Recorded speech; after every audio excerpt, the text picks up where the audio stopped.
Kia ora koutou. I'm Holly. I'm a PhD student at Te Whare Wānanga o Waitaha.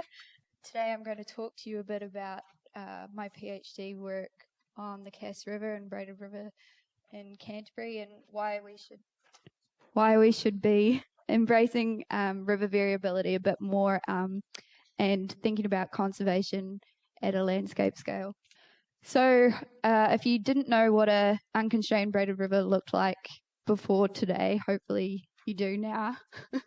There's been plenty of examples, but this is the Cass River where I work, and you can see that there are heaps of different channels within this river. There's a lot of landscape heterogeneity and complexity, and not only do these rivers look different, they also are measurably different across the braidplain. So, for example, these are two channel types within the Cass River, and this graph shows water stage height. So you can see it sometimes water is peaking in the two places at the same time, but at a lot of other times they're going up and down at different rates.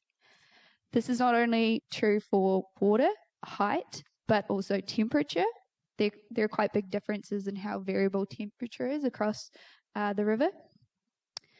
Now, braided rivers aren't just aquatic, they're also terrestrial, but the terrestrial landscape is pretty homogeneous. So this is air temperature in two parts of the river, and they're so synchronous you can't even see the second colour. This landscape heterogeneity can translate into asynchronies within the landscape. So say I'm going to one channel of the river and measuring invertebrate biomass over and over again, and we see that it's fluctuating in time with those changes in the environment. But when I go to a different part of the river, it's actually fluctuating at different times potentially, and this can be true for the terrestrial invertebrates as well. But when we zoom out on the landscape in a nice heterogeneous braidplain like this, and we count all of those bugs together, there's a lot more dampened variability. So at a landscape scale zoomed out, the river is potentially less variable and the community is more resilient. So I'm going to give you an example of this on the Cass River where I work. I sampled heaps and heaps of bugs across a couple of years. When I'm talking about the results here, I'm talking about local scale as individual channel types on the river, like a major channel or a minor channel, and then zoomed out at the landscape scale as all these channels together. So we can look at invertebrate biomass in each of these different channel types, and this is biomass over time for my sampling period with each different channel type as a different plot. Hopefully you can see that they're kind of going up and down at different times. I've highlighted some examples there with the arrows. We can calculate variability here, so how much it's going up and down over time, and that variability comes out at 0.49. But when we zoom out on the river, so all the different channels are down the bottom of this plot in green, and then we can add them up, aggregate them up to the black line, that's the whole river variability, and calculate that again. We see that variability is reduced at a landscape scale to 0.15, which is pretty low. So the first thing I want you to take away from my work is that landscape variability or heterogeneity within the braidplain can lead to more resilient communities. Hopefully I've shown you that with the example of the aquatic invertebrates, but it doesn't just apply to aquatic invertebrates. However, these landscapes aren't just isolated pockets of invertebrates, they're connected, often by mobile species that a lot of us care about, like fish or birds. The idea is that if a mobile species can move around this landscape and take advantage of all these fluctuating resources at different times, they themselves will be less variable as well over time. So I also measured fish within these channels, and this is fish biomass in the 5 different channel types over time. And you can probably see that they're slightly less up and down than the invertebrate plots. And when we calculate that, we see that this is the case. The fish are much less variable than the invertebrates. So this is indicating that they're able to take advantage of heterogeneous resources within the landscape. However, you're probably asking, what's the proof that they move around? So I do have some data from isotopes looking at pohuera, tarapirohe, ngutupare, and how they use resources around the landscape, but I'm not going to talk about that. Just know that they do use different parts of the braidplain for food. I thought I'd give you a nice visual example here.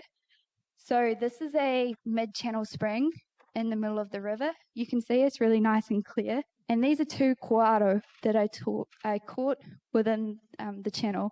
So the bottom kōaro is a nice golden colour, and the top kōaro is this milky grey blue. So these fish change colour depending on the turbidity of the channel that they are predominantly in. We caught them up with this red arrow is, and you can see that the main braid a couple of 100 metres downstream is where that top kōaro would have come from. It's really nice and turbid.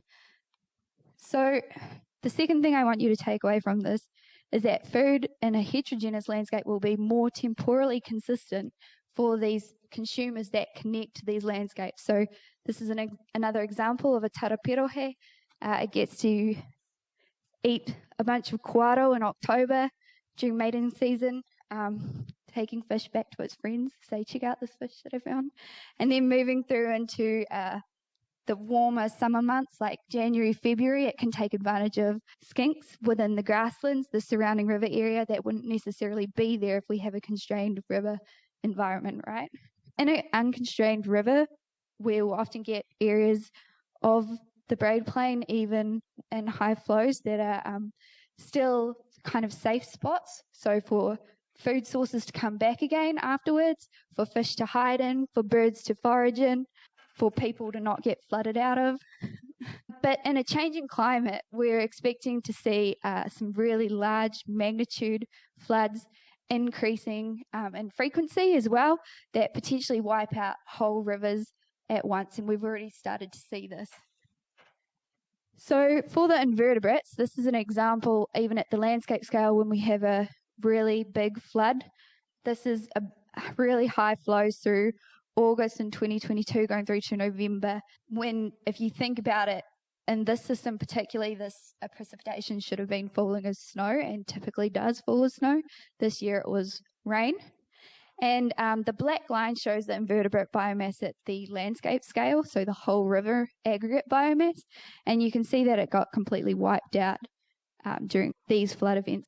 How does this impact mobile predators though? So I'm just one woman, and I can't go and, I've only got 3 years as well, so I can't go and measure all the birds over time. I used a mechanistic model to investigate potentially what happens over time to bird biomass or predator biomass that can connect to landscape, and then pretend that, say, it floods 1 patch or 2 patches or 3 patches of that landscape.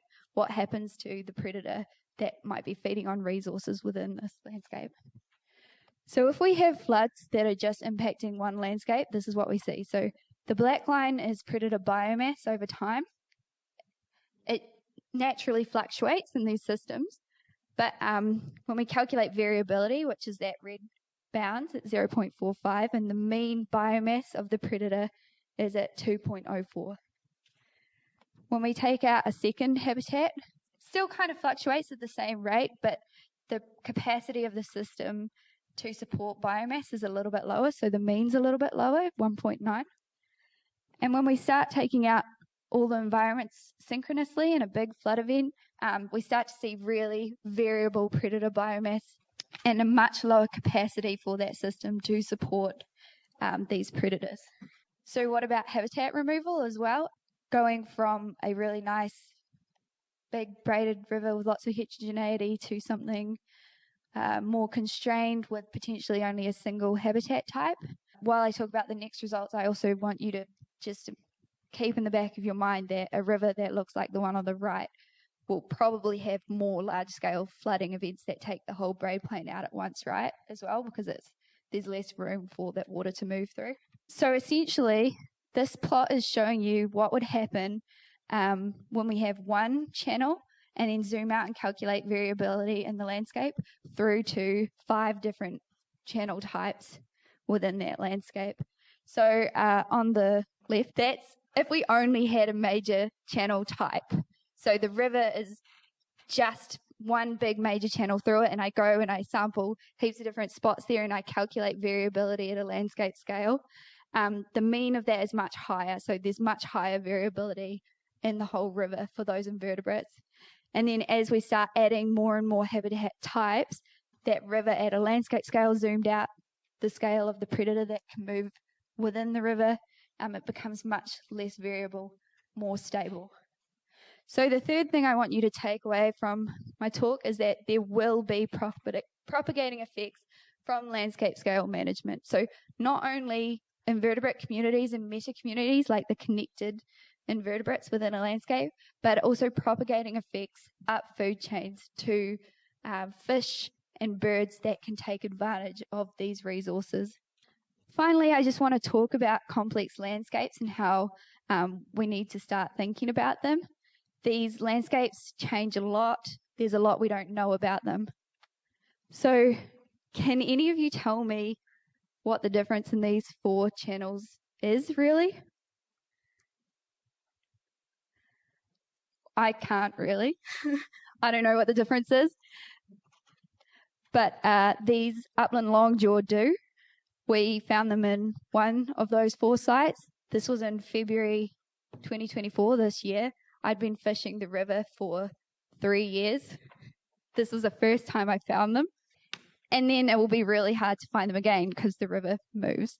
So this kind of highlights how complex these systems are. We don't know what flow requirements these fish are looking for, really. It took us a long time to get our eye in when we were looking for them specifically. And it just shows that there's a lot we don't know about the system. So say you got an eDNA sample and you had upland longjaw in there, you might want to think about making more conservative decision making, say setting a higher minimum flow requirement because we don't know exactly what the flow requirements are to meet their needs. Often also the conservation actions that we take for species specifically are at a mismatch with the landscape scale and the way that they interact with landscapes, and we don't necessarily know all the ways that they are going to interact with the landscape, their needs within the landscape, and the processes that occur within landscapes to facilitate those needs, essentially. So sometimes it's better to be a little bit more conservative and start managing wider landscapes and preserving things at a landscape scale.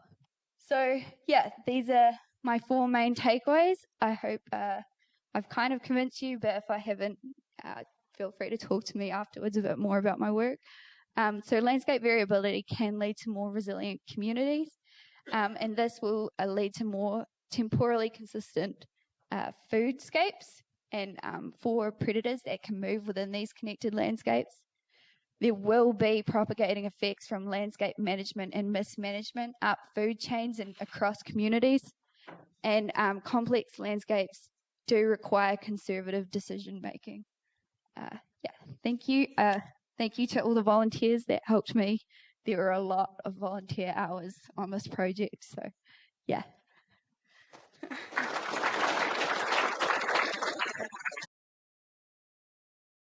Yes, I do. I didn't talk about diversity at all, but essentially species turnover within each channels is quite high. So every time you go back there, you might find slightly different communities. But if you zoom out and you look at species turnover in the whole river, it's much lower. So essentially things might be higher in one place at one point. So say I'm going and finding a mayfly in this river channel, and then it's not there the next time, but it's over there. So in a more diverse landscape, you're more likely to have all the species there all the time.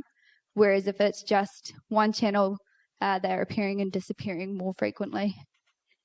Also, there's some work done previously as well that shows there are parts of the river that hold different types of species consistently. So like springs are more diverse, there are rarer species within them.